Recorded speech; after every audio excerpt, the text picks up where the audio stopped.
महाराष्ट्रातील नद्यांच्या प्रणालीमध्ये दक्षिण वाहिनी नद्या अत्यंत महत्त्वाच्या आहेत. या नद्या प्रामुख्याने राज्याच्या उत्तर भागातून उगम पावून दक्षिणेकडे किंवा आग्नेय दिशेकडे वाहतात आणि शेवटी गोदावरी किंवा कृष्णा नदीच्या खोऱ्याला मिळतात. येथे महाराष्ट्रातील प्रमुख दक्षिण वाहिनी नद्यांची माहिती दिली आहे. 1. वर्धा नदी, वर्धा रिव्हर. उगम मध्य प्रदेशातील बैतूल जिल्ह्यातील सातपुडा पर्वत रांगांमध्ये मुलताईजवळ. प्रवाह ही नदी विदर्भातील अमरावती, वर्धा आणि यवतमाळ जिल्ह्यांमधून वाहते.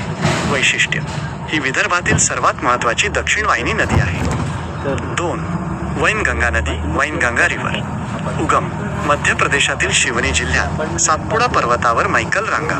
प्रवाह भंडारा, गोंदिया आणि गडचिरोली जिल्ह्यांमधून ही नदी वाहते. वैशिष्ट्य वैनगंगा ही विदर्भातील मुख्य पूर्व दक्षिण वाहिनी नदी असून ती पुढे वर्धा नदीला मिळते.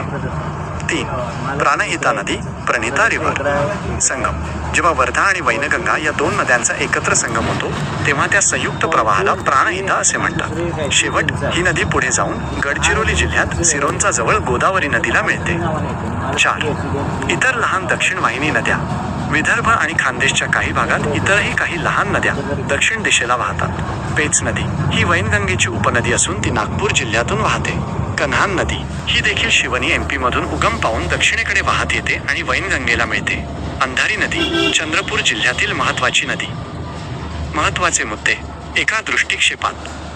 नदी उगमस्थान, उपनद्या.